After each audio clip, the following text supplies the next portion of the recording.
Assalamualaikum warahmatullahi wabarakatuh. Lalu turunlah malaikat Jibril mengambil kendaraan namanya burak. Dan jangan terhasut oleh gambar burak yang pernah kita lihat dulu di kampung-kampung. Kuda badannya, kepalanya perempuan cantik, nengok ke kanan. Itu orang Yahudi yang gambar, Bu. Itu bakar itu kalau ketemu. Tapi keluarin dulu dari rumah. Jangan kau bakar dalam rumahmu, ikut rumah terbakar. Apa ada kejadian tidak masuk akal tapi terjadi? Contoh, logika berpikir gampang sekali nih. Diundanglah saya ceramah ke Jakarta. Pagi hari pesawat pertama jam 6 waktu Makassar. Tiba Jakarta jam 7 pagi. Ceramah jam 10. Selesai jam 12. Pulang saya ke Makassar jam 3. Jam 6 sore ada lagi saya di Makassar. Sampai di rumah saya gantung bajuku. Tanpa sepengetahuan saya ada semut ikut di kantong. Begitu sampai di rumah keluar ini semut. Dia kumpul samanya temannya semut. Dia pidato di depan bangsa semut. Saudara-saudara sekalian bangsa semut, baru saja saya pulang dari Jakarta. Dia bilang semut yang lain, jam berapa kau pergi? Dia bilang tadi pagi. Hah, enggak masuk di akal. Bagaimana caranya? Kau baru keluar saja kau diinjak mobil trek. Dia bilang betul itu yang kau bilang. Ini bukan saya yang jalan. Saya ikut di kantongnya Ustadz Das'ad. Saya tidak pernah keluar. Tapi betul saya dari Jakarta. Masuk akal enggak? Kalau ini semut yang jalan, tidak mungkin. Tapi siapa yang jalan? Das'ad Latif, semut numpang di kantong. Tidak masuk akal, tapi terjadi. Mau lagi contoh, tidak masuk akal tapi terjadi. Hah? Ada profesor dianulir profesornya. Dibatalkan sama menteri waktu itu. Malah jadi kepala BP POM. Itu kan tidak masuk akal, tapi terjadi. Iya toh? Ini pesan pertama banyak hal yang tidak masuk akal tapi terjadi. Mau lagi saya kasih contoh? Mau lagi? Hah? Kapling laut.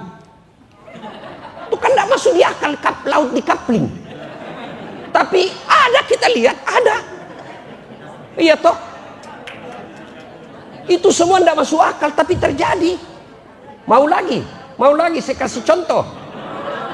Profesor di bidang hukum diangkat menjadi penegak hukum, justru ditangkap gara-gara melanggar hukum. Itu kan tidak masuk di akal, tapi terjadi.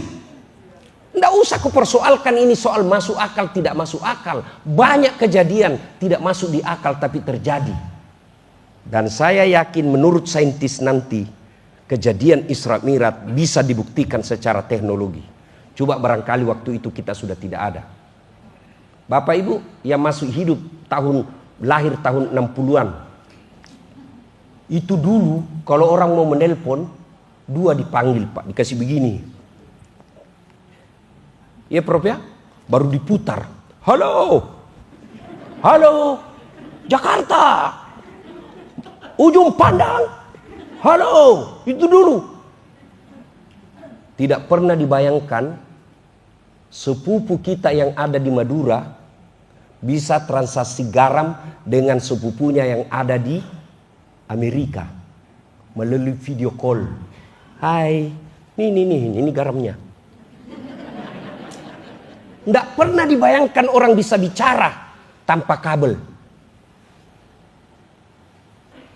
Isra Mi'raj ujian keimanan buat kita. Bagi kita orang beriman tidak ada yang tidak masuk akal. Itu poin pertama. Kedua, kenapa Nabi diisrakan? Dalam Islam ada 2 tahun yang aneh-aneh namanya. Pertama, tahun kelahirannya Nabi. Disebut tahun apa Ibu? Tahun gajah. Yang kedua, tahun Isra Mi'rajnya Nabi. Disebut tahun duka cita. Kenapa disebut tahun duka cita? Karena ada 2 orang dicintai dan mencintai Nabi meninggal pada tahun yang sama. Siapa? Siti Khadijah istri beliau, dan Abu Thalib paman beliau. Pelajaran kedua Isra Mi'raj ini. Lalu Nabi berduka karena istrinya meninggal dunia. Istri soleha itu dua aja karakternya. Satu, menyenangkan hati ketika dipandang suaminya. Dua, membuat suaminya betah di rumah. Nah, silakan ibu koreksi. Kalau ada suami tidak betah di rumah, mesti ibu koreksi diri. Ya, saya tanya teman saya, kenapa kau terlalu sering ngopi dia? Masih pagi-pagi kau sudah ngopi di warkop. Memang kau tidak dibikinkan kopi? Dia bilang dibikin Ustadz, cuma kalau minum kopi di rumah, kopi diminum, ngomelan dirasa. Ya, lain waktu kita bahas ini, lain waktu.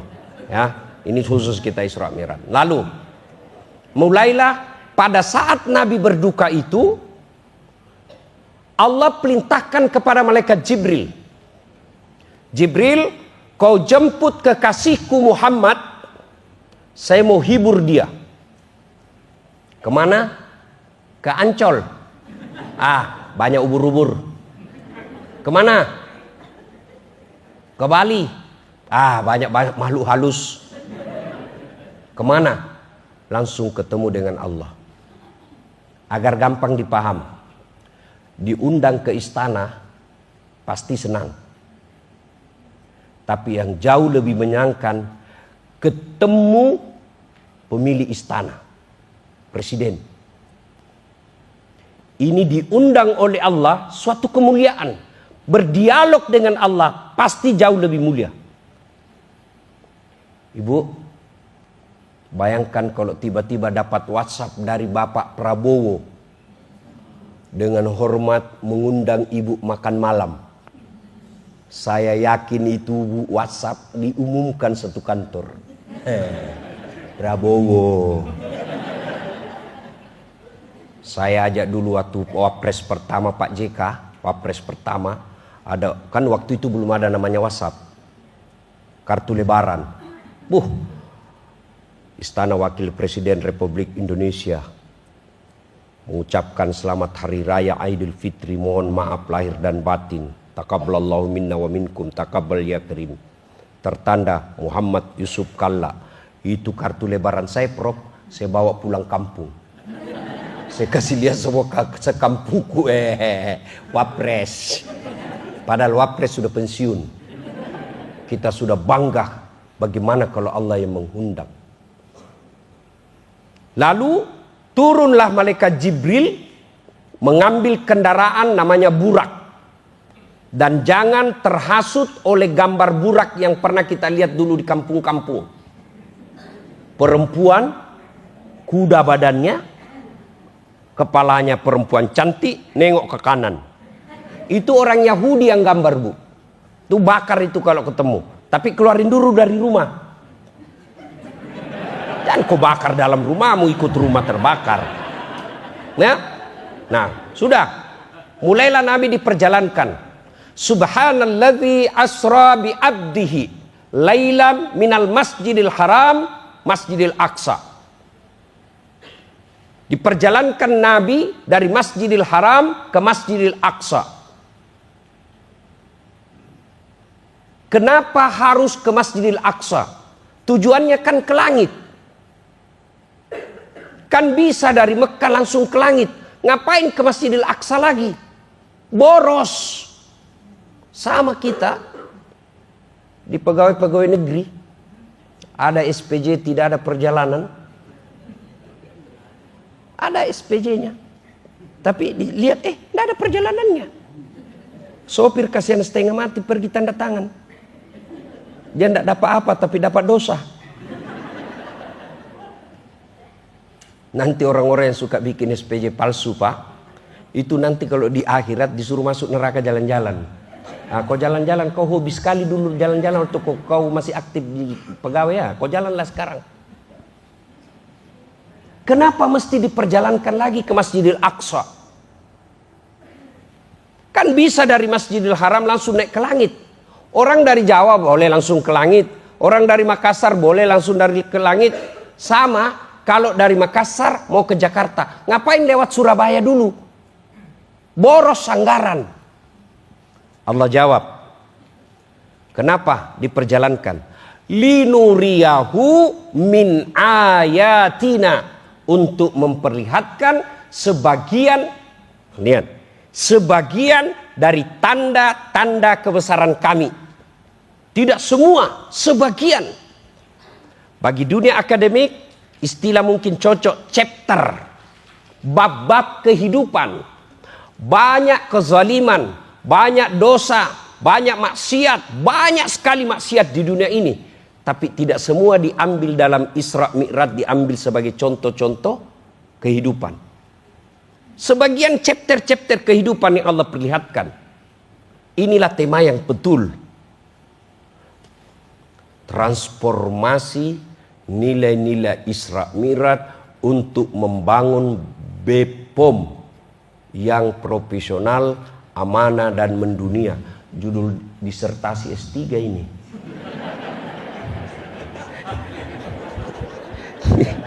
Beginilah kalau profesor jadi bos. Nah, transformasi makna sesungguhnya bagaimana ini chapter-chapter kehidupan dilihat di BPOM. BPOM. Kenapa saya selalu bilang BPOM? Ini juga mulutku ini salah-salah ngucap terus. BPOM. Kenapa? Transformasi yang banyak dilihat di sini. Coba lihat dalam dunia politik kita. Tidak ada lagi rasa malu. Kemarin dia bilang A, hari ini dia bilang C, hari itu lagi dia bilang D.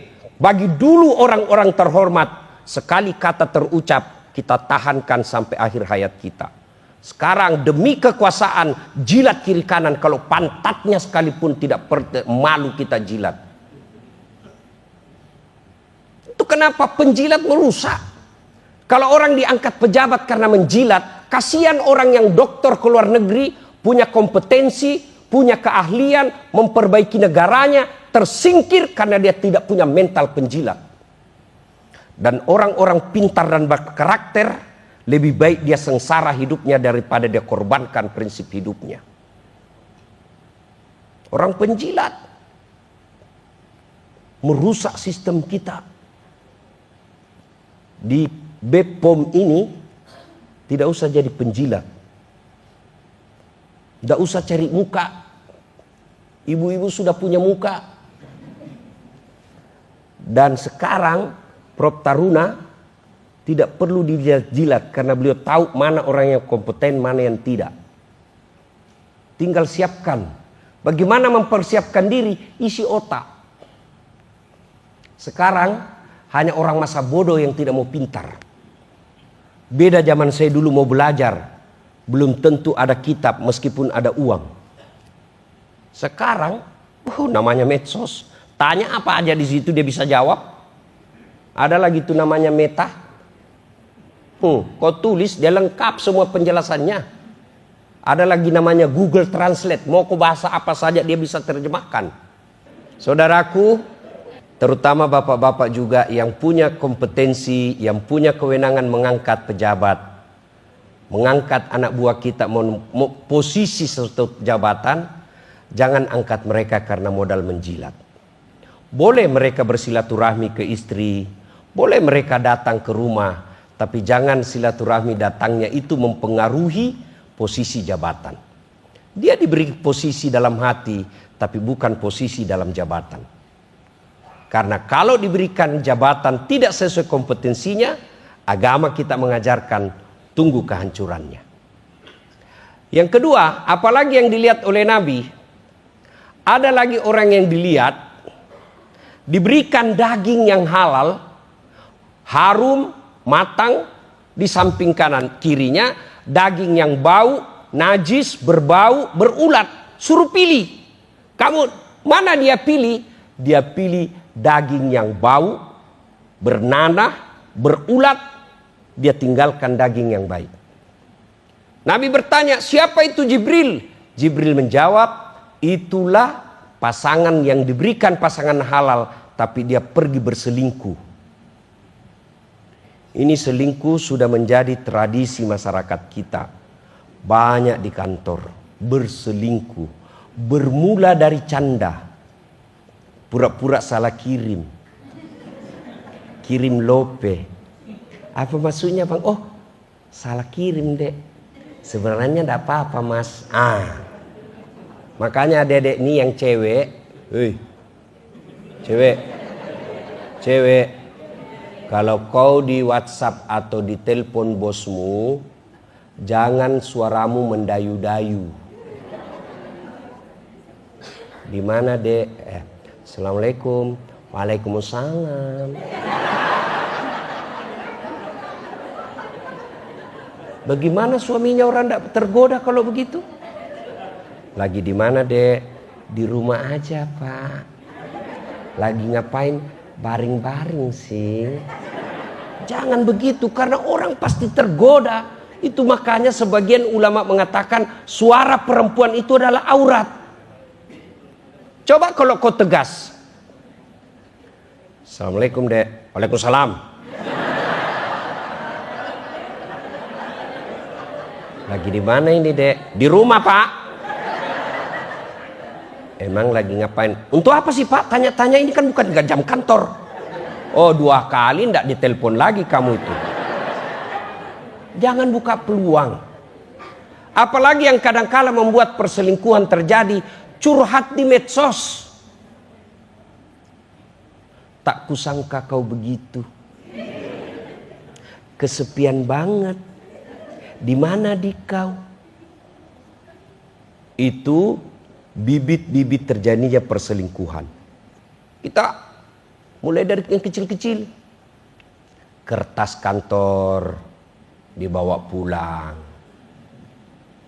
Hari ini 1/4 rim. Nggak ketahuan, 4 hari kemudian 1/2 rim. Hari berikutnya 1 rim. Kenapa? Anaknya lagi nulis skripsi. Apalagi ada kantor renov, tegelnya diambil. Jangan ketawa pak, ini serius orang ini. Nggak dipakai Ustadz, bukan hakmu. Coba bayangkan Umar bin Khattab pak. Umar bin Khattab waktu itu Amiral Mukminin. Beda gelarnya Abu Bakar. Abu Bakar Siddiq gelarannya apa? Khalifah Rasulullah. Umar bin Khattab Amiral Mukminin, pemimpin orang Islam. Presiden kalau sekarang. Dia lagi bekerja. Pakai lampu, pakai minyak. Lalu ada apa itu? Sumbu. Lagi tiba-tiba ada tamunya. Assalamualaikum warahmatullahi wabarakatuh ya Amiral Mukminin. Waalaikumsalam warahmatullahi wabarakatuh. Ta'al, masuk. Apa kabar? Baik, alhamdulillah. Tunggu dulu sebelum kita lanjut cerita. Kamu datang ketemu saya sebagai Umar bin Khattab secara pribadi atau presiden? Sebagai pribadi sih, silaturahmi. Dia bilang, kalau begitu tunggu saya matikan. Gelap. Amiral Mukminin, kenapa kau matikan? Dia bilang, itu tadi saya lagi tugas menghitung uang negara yang masuk dan keluar. Ini lampu minyaknya dari negara, ya wajar saya pakai. Sekarang kita urusan pribadi, tidak boleh pakai ini barang negara. Coba kalau negara kita begini semua pejabatnya pak. Tidak ada orang berjemur dan bagi-bagi sembako di pinggir jalan. Cuma sekarang pak, mobil dinas dipakai pergi dugem. Pakai undang bawa acara kawinan. Takut ketahuan, dia ganti lagi platnya pak. Coba kalau semua orang-orang begini menerapkan ini loh syariat Islam. Kok kita orang Islam takut? Karena kita tidak tahu. Syariat Islam itu seperti itu. Tidak boleh kau pakai itu barang negara kalau urusan pribadi. Ini bukan cuma dia, anak dan turunannya, mantunya pun pakai fasilitas negara.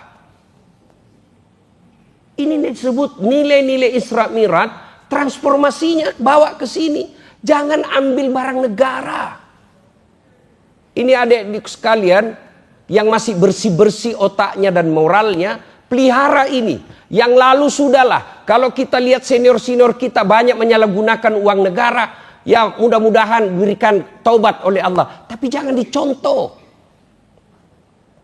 Luar biasa saya lihat pidatonya Bapak Prabowo baru-baru ini ke depan tentara dan polisi. Saudara-saudara sekalian, dari ujung kepala sampai ujung kaki, Anda memakai seragam, itu adalah uang dari rakyat. Maka kalian harus punya tanggung jawab melindungi rakyat Indonesia. Wah, ini saya bilang jago memang ini Bapak Presiden kita kali ini. Mudah-mudahan bisa diikuti anak buah. Bermulalah dari diri kita sendiri. Jangan biasakan gunakan itu komputer kau pakai main game. Kalau kau tidak punya kerja, jangan gunakan itu komputermu untuk main game. Karena itu urusan pribadi. Apalagi kau pakai menjadi judi online. Game online. Maaf ya, maaf. Mohon maaf. Ada prinsip orang dulu-dulu. Kalau bisa dipersulit, kenapa dipermudah? Terbalik. Birokrasi modern itu, kalau bisa dipermudah, kenapa dipersulit? Kenapa ada orang mempersulit isinya orang? Karena dia pikir kerjaan itu uang. Coba kalau kalian kerjaan itu ibadah. Coba kalau kalian membantu orang itu ibadah. 30 tahun kau mengabdi POM ini, 30 tahun kau dapat gaji, 30 tahun kau dapat penghargaan, dan dapat kau pensiun, di akhirat juga 30 tahun itu jadi amal. Cuma karena kita bekerja ngejar gaji, di akhirat nanti tidak dapat apa-apa. Ya Allah, mana pahalaku memberi izin 30 tahun. Kata Allah, kau dulu kan mau dapat honor. Kau sudah dapat dari orang yang kau kasih izin toh. Sekarang tidak ada lagi kau pahala kau dapat. Itulah makna dari setiap kita sholat ada ikrar. Inna sholati wa nusuki wa mahyaya wa mamati lillahi rabbil alamin. Nah ibu bapak tuan-tuan yang saya hormati.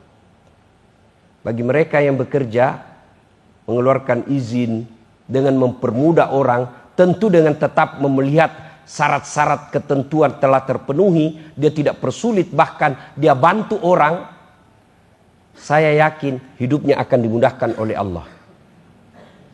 Kalau dia persulit, kalau bukan pribadinya dia yang dapat, tapi hakul yakin, pasti Allah balas keburukanmu. Mungkin anakmu akan dapat. Nanti juga akan dipersulit orang ketika dia mengurus sesuatu. Mudahkan urusan orang supaya Allah pun memudahkan urusanmu. Nah, banyak chapter kehidupan dilihat oleh Allah, tapi waktu yang terbatas. Nah, ketika Nabi menghadapi rasa duka itu, sudah perjalanan, naik Masjidil Haram, ketemu dengan Allah, lalu apa Allah kasih hadiah dalam keadaan Nabi lagi duka? Apa yang apa Allah kasih, Bu? Ibadah apa? Ibadah apa, Bu? Salat. Kenapa? Allah tidak beri perintah puasa. Allah tidak perintah haji. Apa yang Allah perintahkan? Salat. Itu berarti dalam hidup ini ada masalahmu, salatlah kau perbaiki. Kau lagi gundah gulana, lagi duka, menghadapi masalahmu, salatmu kau perbaiki. Biar Allah yang selesaikan masalahmu. Di sini ada ndak orang ndak ada masalahnya? Ada kira-kira di dalam ruangan ini ndak ada masalahnya? Ada? Aduh, muka-muka penuh masalah juga saya lihat kita ini semua, Pak. Mana ada orang ada masalahnya, Pak? Ini Bapak yang menceramah. Bapak pikir tidak ada masalah saya, Pak? Oh, banyak masalah saya, Pak. Tidak ada pernah tinggal di rumah, belum lagi capek, selesai dipanggil lagi. Dan paling besar masalah saya, banyak janda-janda curhat. Ustadz, adakah doa-doa penenang jiwa? Baru saja suami saya meninggal, saya kirimlah doa penenang jiwa. Lama-lama dia bilang, Ustadz, jiwa saya sudah tenang, Ustadz. Maukah Ustadz menjadi imam dalam hidupku? Saya bilang, oh mohon maaf ibu, saya bukan imam, saya penceramah. Mana ada orang? Coba lihat deh, ya, waktu kita sekolah, apa masalah kita? Mau sarjana. Sudah sarjana, selesai masalahnya, mau kerja. Sudah kerja, misalnya di kantor wali kota, selesai masalahnya, mau kepala bagian. Sudah kepala bagian, selesai, tidak, mau jadi kepala dinas. Sudah kepala dinas selesai, tidak, mau jadi sekda. Sudah jadi sekda, selesai masalahnya, mau jadi wali kota. Sudah jadi wali kota, mau 2 periode. Sudah 2 periode, mau jadi gubernur. Sudah jadi gubernur, ditangkap KPK. Tidak ada orang, tidak ada masalahnya. Ini kalau ini saya lihat semua muka-muka saja masalah juga ini Pak. Masalah paling berat saya lihat di sini, bapak mau kawin lagi tapi takut sama istrinya. Mana tidak ada masalahnya Pak. Semua kita punya masalah. Alhamdulillah Allah tidak bilang, tidak mengatakan Dasat kalau ada masalahmu kamu profesor dulu. Dasat ada masalahmu kau jadi menteri dulu. Kau jadi anggota DPR dulu. Kau jadi orang kaya dulu. Tidak. Allah cuma minta ista'inu bisobri wassalah. Sabar, perbaiki solatmu. Saya yang selesaikan masalahmu. Itu janji Allah, bukan janji caleg. Bah, kalau caleg yang janji kita, Anda boleh dijanji sorga. Sorga pun dia janji kita. Bahkan fotonya dia balik, kepalanya dibawa. Baru dia tulis siap jungkir balik untuk rakyat. Tapi kalau Allah yang janji, pasti Allah kasih. Adik-adik sekalian yang lagi gundah gulana cari jodoh. Ada yang gagah, akhlaknya kesurupan. Ada lagi akhlaknya baik, mukanya hancur. Jadi kan, maka standarnya lihat sholatnya. Lihat sholatnya. Bapak-bapak yang bisa menentukan kewenangan, mau angkat seseorang, lihat sholatnya. Kalau tidak sholat, jangan percaya. Tuhannya aja dia tipu. Apalagi manusia. Lihat saja sholat. Lalu ada yang bilang sama saya, Ustadz, saya sudah sholat Ustadz. Tapi kok banyak masalah saya? Iya betul kok sholat, tapi tidak ikhlas. Hayya 'alas sholat. Asar lagi. Kayaknya baru selesai kita duhur. Kok tidak ikhlas? Saya sholat Ustadz. Betul kok sholat, tapi main-main.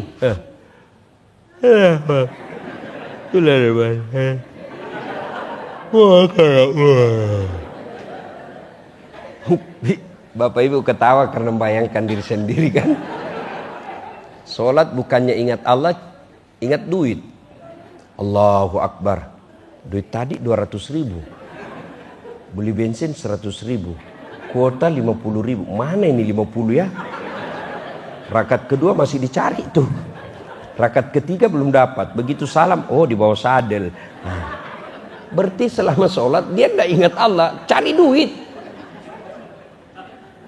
Bu bapak, saudara-saudara sekalian, tidak ada mudahnya bagi Allah menyelesaikan masalah bapak.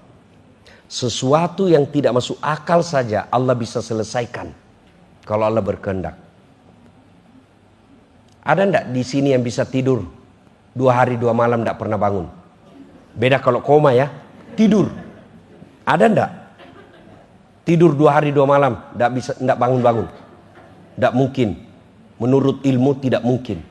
Tapi kalau Allah yang mau 309 tahun tidur Ashabul Kahfi.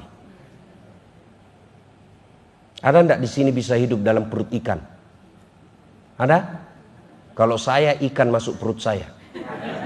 Tapi kalau Allah mau, Yunus alaihissalam 40 hari dalam perut ikan keluar selamat. Ada enggak perempuan bisa hamil tidak pernah disentuh laki-laki? Menurut ilmu kedokteran tidak mungkin.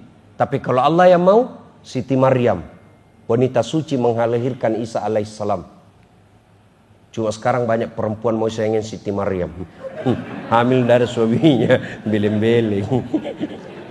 Ayo, kalau Allah berkehendak, gampang bagi Allah. Kalian mau jadi kepala badan, gampang bagi Allah. Allah cuma minta kamu sholat. Saya sudah sholat Ustadz, yang saya minta Allah tidak kasih. Allah tahu tidak mampu kau pikul itu apa yang kamu minta. Contoh, saya minta hari ini, ya Allah, berikan saya private jet, pesawat pribadi. Tiba-tiba besok Allah kabulkan. Tentu saya bingung. Mau parkir di mana? Biaya apturnya. Hah? Pramugarinya, pilotnya. Tentu, anak kau saat penghasilanmu paling 5 sampai 10 juta satu bulan. Karena kalau saya kasih kamu, saya bebani hidupmu namanya. Saya tidak mau membebani di luar kemampuanmu. Perbaiki aja salat. Nggak usah cari muka, nggak usah korupsi. Allah kasih kamu yang terbaik. Ada orang Ustaz tidak pernah sholat tapi baik hidupnya. Itu istidraj namanya. Yang kamu lihat dari mana? Ini Ustaz, bagus rumahnya. Itu yang kamu lihat. Yang kau tidak lihat, anaknya kurang ajar. Perempuan pulang larut malam jam 2 dini hari lompat pagar. Saudaraku, makna terpenting dari Isra Mi'raj, ujian keimanan.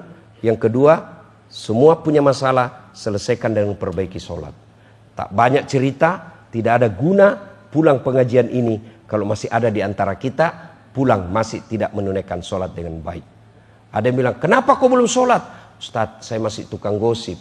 Kalau sudah gosip tidak sholat, menang berdiri dosa. 2-0. Kenapa kau belum sholat? Saya masih judi online. Kau sudah judi online. Kau tidak sholat, judi online lagi. 2-0. Kalau kau judi online, sholat satu sama. Mana bagus 1 sama 2-0? Tentu bagus 0-2. Tidak judi, sholat lagi. Ya, wala talbisul haqqa bil batil. Allah tidak campurkan antara hak dan batil. Sholatmu sholat, puasamu sholatmu sholat, dosamu dosa. Tapi kalau kau sudah tidak sholat, semua amal-amalmu tidak ada gunanya. Yang pertama kali nanti ditanya ketika Bapak masuk di kubur adalah sholat. Ketika sholat baik, amalmu yang lain baru diperiksa. Ketika sholatnya tidak beres, kata Allah, hapus semua kebaikannya. Tidak ada gunanya. Ibu bapak, kalau bapak ditugaskan ke satu daerah tidak senang, ada pilihan tidak? Bapak ditugaskan di wilayah yang bapak tidak senang, ada pilihan? Ada pilihan pak? Ada. Apa? Pensiun dini. Selesai. Ibu-ibu punya suami yang tidak bagus, ada pilihan? Ada. Pulangkan saja aku pada ibuku atau ayahku. Cerai, selesai. Bapak-bapak punya istri cerewet, malas masak, kuat makan. Ada pilihan? Ada. Bapak malah 2 pilihannya. Tambah atau ganti. Iya toh? Iya. Bapak pergi merantau ke Sulawesi. Di Sulawesi tidak ada nyamannya. Ada pilihan? Ada. Balik lagi ke Jawa. Mangan orang mangan yang penting ngompol. Selesai. Menderita di dunia masih ada pilihannya. Tapi kalau bapak ibu masuk kubur, ada pilihan? Ada pilihan? Hah, enggak enak di kubur. Wih, ada malaikat, keluar dulu. Oh, bapak keluar lagi. Viral satu dunia, Pak. Dan orang paling menderita di alam kuburnya, kata Nabi, al-mutahawilu bis sholah, yang menganggap enteng sholat. Itulah makna dari kata Prof tadi. Penting ini sholat, sehingga tempat penerimaannya pun penting. Cara penerimaannya pun penting. Ketika Allah perintah puasa, ayat saja turun. Allah perintah haji, ayat saja turun. Allah perintah zakat, ayat saja turun. Tapi ketika perintah sholat, tidak hanya ayat yang turun, tapi Muhammad SAW diundang datang menghadap kepada Allah. Kenapa? Menerima perintah yang sangat penting. Ketika ada perintah dari Pak Prof kepada seluruh jajaran Sulawesi Selatan, himbauan saja sifatnya, cukup di WhatsApp kepala di daerah-daerah masing-masing. Tapi kalau itu surat penting, tidak boleh di WhatsApp. Pejabat daerah datang menghadap ke kantor pusat untuk terima surat penting ini. Sholat begitu pentingnya sehingga cara penerimaannya pun spesial. Maka merugi orang-orang yang setengah mati cari uang lalu dia tinggalkan sholat. Sepanjang jalan tadi dari sini, dari hotel ke sini, saya bilang memang luar biasa hidupnya orang Jakarta. Kadangkala dia tinggalkan rumahnya, sudah sholat subuh dia keluar, pulang jam 8 atau jam 9 malam. Lalu sayangnya dia tinggalkan sholatnya. Begitu tiap hari. 1 minggu lagi. 1 bulan. tahun baru lagi, tahu-taunya pensiun, tahu-taunya masuk rumah sakit, tahu-taunya sudah inna lillahi wa inna ilaihi rajiun. Dunia pasti ditinggal, dan orang yang paling merugi di dunia ini adalah orang yang menganggap enteng sholat. Agar kita tidak termasuk orang yang merugi, maka kantor kita diberikan keistimewaan untuk melakukan acara keagamaan Isra Mi'raj ini, agar bukan sekedar mengeluarkan anggaran, agar ada manfaat transformasi nilai-nilai Isra Mi'raj itu dalam dunia pekerjaan, sehingga pekerjaan kita dapat honor, gaji setiap bulannya dari negara, juga dapat amal dari Allah Subhanahu wa taala. Semoga ada manfaat, lebih dan kurangnya mohon dimaafkan. Usikum wa nafsi bitaqwallah, fastabiqul khairat. Assalamualaikum warahmatullahi wabarakatuh.